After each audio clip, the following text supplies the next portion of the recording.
Hola, ¿qué tal? Bienvenidos a un nuevo capítulo de la serie de profecías bíblicas y el día de hoy empezamos con la segunda mitad del libro de Daniel. Hoy vamos a estudiar el capítulo número 7 de Daniel y como ya les había dicho antes, hoy empezamos directamente ya de lleno con las profecías bíblicas. Así que sin nada más que decir, vamos a empezar directamente desde el primer versículo. En el primer año de Belsasar, rey de Babilonia, Daniel tuvo un sueño y visiones que pasaron por su cabeza mientras estaba en su cama, y enseguida escribió un resumen del sueño. Muy bien, ¿en qué momento de la historia de Daniel estamos ahora? Dice, era el primer año del rey Belsasar. Es decir, en este punto ya habían pasado 5 décadas desde la visión de la gran imagen que Daniel había tenido en el capítulo 2. Y es que en aquel tiempo Daniel y Nabucodonosor eran jóvenes. Babilonia estaba en un punto de mayor prosperidad. Pero sin embargo ahora todo ha cambiado. ¿Por qué? Porque Nabucodonosor ya ha muerto. Daniel ya es un anciano en este punto.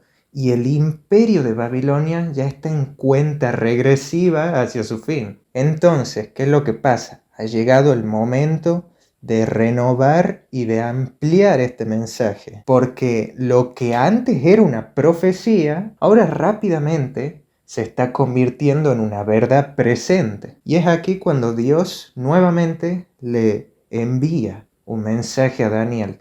Ahora vamos a ver qué es lo que dice. Versículo 2. Daniel dijo: vi en mi visión de noche que los 4 vientos del cielo agitaban el gran mar. Yo desde ya les voy diciendo, la mayoría de las profecías de la Biblia están escritas de esta manera, están escritas en un lenguaje simbólico. Entonces, para entender todos estos símbolos, existe un principio que nosotros tenemos que tener siempre en mente: dejar que la Biblia se interprete a sí misma. Entonces, si acá se nos da un símbolo en esta profecía, entonces tiene que ser la misma Biblia la que nos revele qué es lo que significa este símbolo que vemos acá. Entonces ahora empecemos a analizar, teniendo este principio en mente. Dice que habían 4 vientos en el cielo que estaban agitando el mar. Empecemos por el significado del gran mar. ¿Qué es este gran mar? Bueno, este significado se aclara cuando nosotros buscamos Apocalipsis 17:15. Me dijo también: las aguas que viste donde la ramera se sienta son pueblos y muchedumbres, naciones y lenguas. ¿Qué es lo que representan las aguas en la profecía bíblica? Bueno, representan pueblos, representan gentíos, muchedumbres. Y ahora, ¿qué son estos 4 vientos del cielo? Busquemos Apocalipsis capítulo 7, versículos del 1 al 3. Después de esto vi 4 ángeles de pie en los 4 ángulos de la tierra, que detenían los 4 vientos de la tierra para que no soplase viento alguno sobre la tierra, ni sobre el mar, ni sobre ningún árbol. Entonces vi otro ángel que subía del este y tenía el sello del Dios vivo. Clamó a gran voz a los 4 ángeles que habían recibido poder de dañar la tierra y el mar. Y les dijo: no dañéis la tierra, ni al mar, ni los árboles, hasta que sellemos en sus frentes a los siervos de nuestro Dios. ¿Qué es lo que vemos nosotros en el capítulo 7 de Apocalipsis? Vemos que hay 4 ángeles que están deteniendo vientos. Y justamente en el versículo siguiente se nos dice que estos ángeles tenían ¿qué cosa? Tenían el poder para dañar a la tierra y al mar. Pero en el versículo 3 aparece un ángel diciendo que no hagan esto, que no dañen la tierra y el mar. En otras palabras, que no liberen esos vientos. Entonces, en este contexto, los vientos representan fuerzas destructivas, es decir, guerras, revoluciones y eventos similares que acompañan a la caída de las naciones y el surgimiento de otras. Entonces, lo que vemos en el versículo 2 de Daniel es esto. Vemos que están ocurriendo guerras o destrucción en este gran mar, es decir, entre la muchedumbre, entre la gente. De esta manera, simplemente vamos a ir analizando las profecías, y es de esta manera como se tiene que analizar. Uno tiene que ir comparando texto con texto, buscando el significado, pero es así. Simplemente este versículo nos da el contexto de qué es lo que está pasando en este momento. Versículo 3. Y 4 grandes bestias, diferentes una de la otra, subían del mar. Ahora lo que vemos es que desde el mar, es decir, desde la muchedumbre, desde el gentío, surgen 4 grandes bestias. ¿Qué son estas bestias? Bueno, El versículo 17 de este mismo capítulo nos dice: estas 4 grandes bestias son 4 reyes que se levantarán en la tierra. Recordemos las palabras de Daniel en el capítulo 2, ¿no? Cuando Daniel le decía al rey: Rey, tú eres esa cabeza de oro, y después de ti se levantará otro reino, bueno, etcétera, ¿no? Existe una relación muy estrecha entre la profecía de Daniel 7 y la profecía que hemos visto en Daniel 2. Ahora, en Daniel 2, ¿qué hemos visto? Hemos visto que habían una serie de metales, ¿no? Y que cada metal representaba un reino diferente. ¿Y cuáles son los primeros 4 metales que aparecen en esta profecía? Primero la cabeza de oro, Babilonia, después pechos y brazos de plata, Medo-Persia, después el vientre y los muslos de bronce, que eran Grecia, y después las piernas de hierro, que eran Roma. Es decir, estas 4 bestias que aparecen aquí representan exactamente a estos mismos imperios. Miren, para que lo veamos mucho más claro, vamos a ir analizando bestia por bestia para descubrir su significado. Versículo 4. La primera era como un león y tenía alas de águila. Mientras yo miraba, sus alas fueron arrancadas. Fue levantada de la tierra y se puso sobre los pies a manera de hombre y le fue dado corazón de hombre. En la visión anterior, Babilonia estaba simbolizada por el oro, que era el rey de los metales, y ahora está simbolizada por el león, quien es el rey de todas las bestias. Este símbolo es totalmente apropiado, ¿saben por qué? Porque en las puertas y en los muros de Babilonia, por doquier, habían figuras de leones. Además, imágenes de leones alados también resguardaban la entrada de los palacios de Babilonia. Ahora, ¿qué es lo que pasa con este león? Dice que sus alas le fueron arrancadas. Ahora, este león tenía alas. ¿Estas alas qué le permitían al león? Bueno, le permitían desarrollar velocidades pero asombrosas y recorrer grandes distancias, ¿no? Pero ahora, ¿qué es lo que pasa si le quitan estas alas? Bueno, el león queda debilitado y queda indefenso. Y esta totalmente era la condición de Babilonia después de la muerte de Nabucodonosor, porque ¿qué era lo que pasó? El poder fue pasando de un gobernante a otro en muy rápida sucesión, hasta que bueno, llegamos al capítulo 5 de Daniel, si se acuerdan, ahí finalmente fueron conquistados por Medo-Persia. Después otra cosa que nos dice este versículo es que el león tenía corazón de hombre. Ahora, si el rey de todas las bestias no tiene un corazón de león, sino que en vez de eso tiene un corazón de hombre, ¿esto qué significa? Significa que perdió toda su fuerza y valentía. Y bueno, es lo mismo. Después de Nabucodonosor, Babilonia se debilitó muchísimo por sus riquezas y lujos y cayó presa del reino Medo-Persia. El versículo 5. La segunda bestia era semejante a un oso. Se puso más alta de un lado. Tenía en su boca 3 costillas entre sus dientes y le fue dicho: levántate, traga mucha carne. La bestia que sigue al león es un oso y representa ¿a quién? A Medo-Persia. Ahora dice que esta bestia se puso más alta de un lado. Y esto es el mismo detalle que hemos sacado cuando hemos estudiado Daniel 2. ¿Por qué? Porque el pecho y los brazos de plata, ¿se acuerdan? Un brazo era más poderoso que el otro brazo. Y bueno, acá es lo mismo. El león estaba más inclinado hacia un lado que hacia el otro. Entonces, si bien el reino este es conocido como el Imperio Medo-Persa, en realidad siempre fue una unión desigual en la que Persia era el reino dominante. Finalmente, el versículo dice que tenía en su boca 3 costillas entre sus dientes. Y esto se cumple tal cual. ¿Saben por qué? Porque en su camino hacia la victoria, Ciro el Grande, quien encabezaba a Persia, conquistó sucesivamente a Media, a Lidia y Egipto. Y estas son obviamente las costillas que este oso tiene en su boca. Versículo 6. Seguí mirando y vi otra bestia semejante a un leopardo, con 4 alas de ave en su espalda. Tenía 4 cabezas y le fue dado poder. Ahora vemos un leopardo. Un leopardo es mucho más pequeño que un león y mucho más pequeño que un oso. Pero ¿por qué se destaca un leopardo? Un leopardo, lo que no tiene de tamaño, le sobra en velocidad y en agilidad. Y encima no solo este leopardo tiene esto, sino que además dice que tenía 4 alas. O sea, tenía una velocidad pero superior a la de un leopardo. Y es de esta manera como se representa aquí en el Imperio griego, ya que nosotros podemos ver claramente la rapidez y la violencia de las campañas militares llevadas a cabo por Alejandro Magno. En tan solo 3 años pulverizó las fuerzas del rey Darío, y la ruta de sus conquistas estuvo marcada por la masacre de pueblos enteros que se atrevían a ponerle resistencia. Además se dice que esta bestia tenía 4 cabezas. Bueno, este detalle lo vamos a estudiar muchísimo más en profundidad cuando lleguemos al capítulo 8.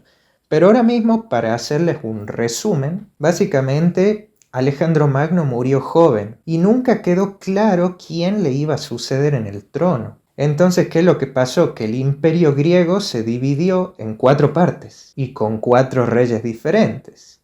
Entonces estos 4 reyes vendrían siendo estas 4 cabezas que termina teniendo Leopardo. Versículo 7. Seguí mirando la visión de la noche y vi una 4ª bestia, espantosa, terrible y muy fuerte. Tenía grandes dientes de hierro, devoraba, destrozaba y pisoteaba las obras con sus pies.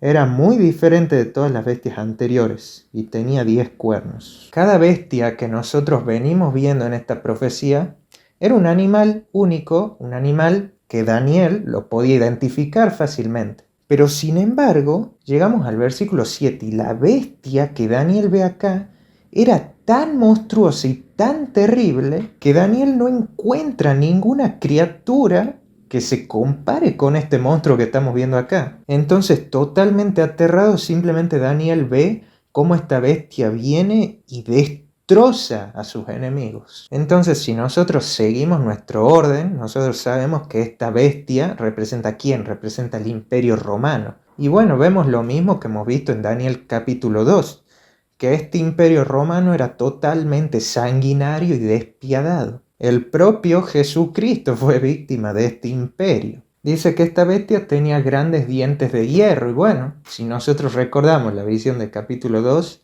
el hierro era justamente Roma, así que se cumple tal cual. Versículo 8.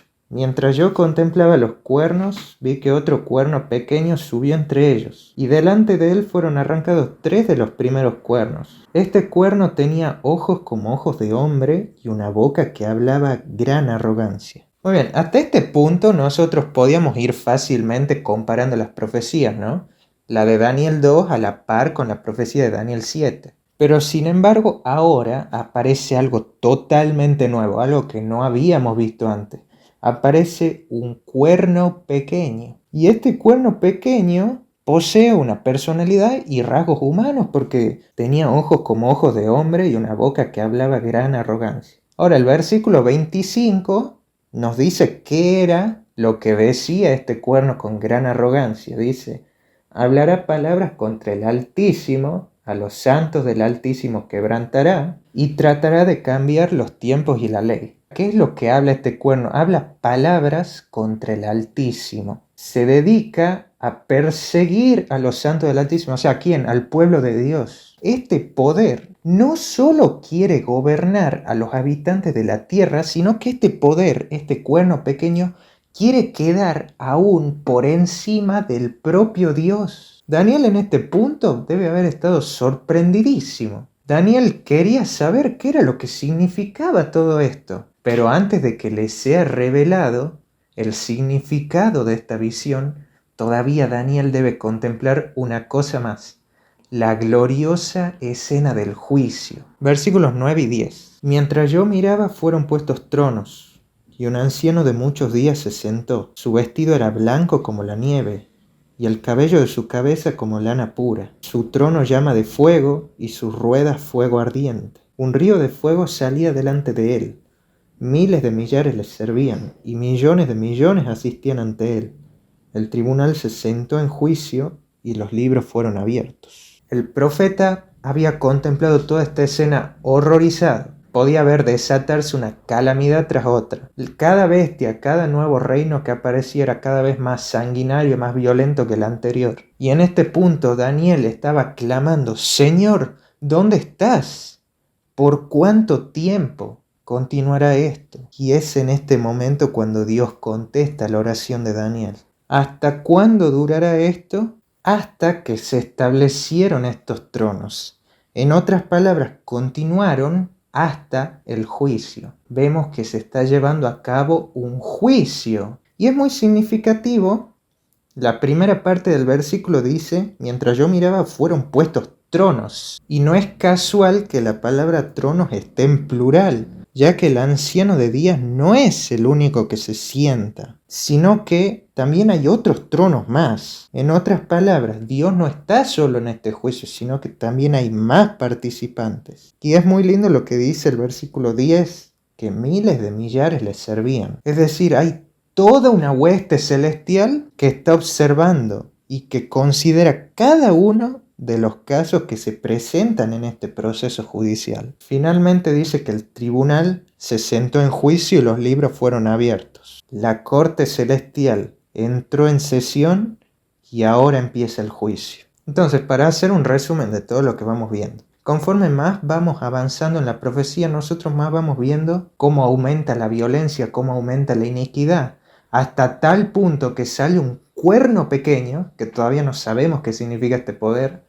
que pretende quedar por encima aún del mismo Dios. Y es entonces, mientras Daniel miraba esta visión, fueron puestos tronos y el tribunal se sentó en juicio. Entonces, la respuesta de Dios ante todo este ciclo interminable de maldad, ¿cuál es?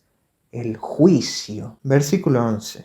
Entonces miré a causa de las palabras tan arrogantes que hablaba el cuerno. Miré hasta que mataron a la bestia, y su cuerpo fue deshecho y entregado para ser quemado en el fuego. La cuarta bestia realmente había quedado pero totalmente dominada por el cuerno, hasta el punto que el cuerno pasó a ser cabeza de la bestia. Por lo tanto, cuando el cuerno blasfema, toda la bestia es castigada. Versículo 12. A las otras bestias se les había quitado su poder, aunque se les concedió una prolongación de vida hasta cierto tiempo. Bueno, nosotros leemos que mataron a la bestia y que entregaron su cuerpo a las llamas, ¿no? Pero sin embargo, esto todavía no se refiere a lo que nosotros hemos estudiado en el capítulo 2, lo cual es la segunda venida de Cristo. ¿Por qué? Porque nosotros hemos visto que cuando Cristo viene, destruye para siempre con todos los imperios de este mundo. Pero en cambio acá, nosotros vemos que la única bestia que es castigada, ¿cuál es? Es la cuarta bestia. Porque dice que a las otras bestias se les concedió una prolongación de vida hasta cierto tiempo. O sea, las otras bestias todavía siguen estando. Versículo 13. Seguí mirando en la visión nocturna y vi que en las nubes del cielo venía como un hijo de hombre. Llegó hasta el anciano de días y fue llevado ante él. Es en este punto que nosotros hemos llegado, pero un punto culminante en esta profecía. Aparece el Hijo del Hombre. ¿Quién es el Hijo del Hombre? Bueno, Jesucristo. ¿Por qué? Porque Jesucristo siempre se refería a sí mismo como el Hijo del Hombre. Entonces, obviamente, quien está acá es Jesús. Quiero que leamos un texto que es muy interesante, que está en Mateo 16, del 13 al 17. Cuando Jesús llegó a la región de Cesarea de Filipo, preguntó a sus discípulos: ¿quién dicen los hombres que es el Hijo del Hombre? Ellos respondieron, unos Juan el Bautista, otros Elías y otros Jeremías o algunos de los profetas. Él preguntó, ¿y vosotros, quién decís que soy? Respondió Simón Pedro, tú eres el Cristo, el Hijo del Dios viviente. Entonces Jesús le dijo, dichoso eres Simón, hijo de Jonás, porque no te lo reveló carne ni sangre, sino mi Padre que está en los cielos. Es muy interesante que en este texto Jesús inicialmente se refiere a sí mismo como el Hijo del Hombre. Y después, cuando hace la pregunta y después Pedro le contesta, le dice, tú eres el Cristo, el Hijo del Dios viviente. Jesús confirma lo que Pedro dice y ahí nomás lo bendice. Ambos términos son correctos. Jesús fue al mismo tiempo Hijo de Dios e Hijo del Hombre. Y esto es muy importante, ya que por ser Hijo de Dios poseía todos los atributos propios de la divinidad. Pero su humanidad era esencial para que pudiera llevar a cabo el plan de redención. Mateo capítulo 9, versículo 6. Pues para que sepáis que el Hijo del Hombre tiene autoridad en la tierra de perdonar pecados, dijo entonces al paralítico, levántate, toma tu camilla y vete a tu casa. Justamente porque Jesús era Hijo de Dios e Hijo del Hombre, ¿qué es lo que dice este versículo? Que Jesús tenía autoridad ¿para qué? Para perdonar pecados. Y esto es muy importante porque esto nos ayuda a entender cuál era el papel de Jesús en este juicio.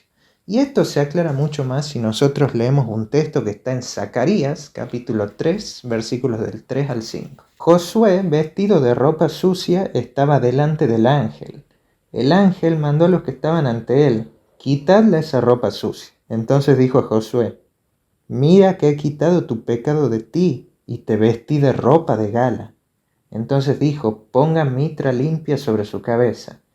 Y pusieron una mitra limpia sobre su cabeza y lo vistieron de ropa limpia, mientras el ángel del Señor estaba presente. ¿Qué es lo que vemos? Que el sumo sacerdote Josué estaba vestido ¿de qué cosa? De vestiduras sucias. Y en el versículo 4 se nos aclara qué son estas vestiduras sucias. Dice: quitadle esas ropas de pecado. O sea, las ropas sucias simbolizaban el pecado, es decir, la culpa que portaba el sacerdote. Lo último que vemos es que el ángel le quita a Josué esta ropa sucia y les hace vestir de ropa de gala. Pero ahora esto no puede pasar así sin más. ¿Por qué? Porque nosotros, como seres humanos, tenemos un problema, que la paga del pecado es muerte. O sea, Josué no podía sacarse esas ropas viles, porque merecía morir por sus pecados.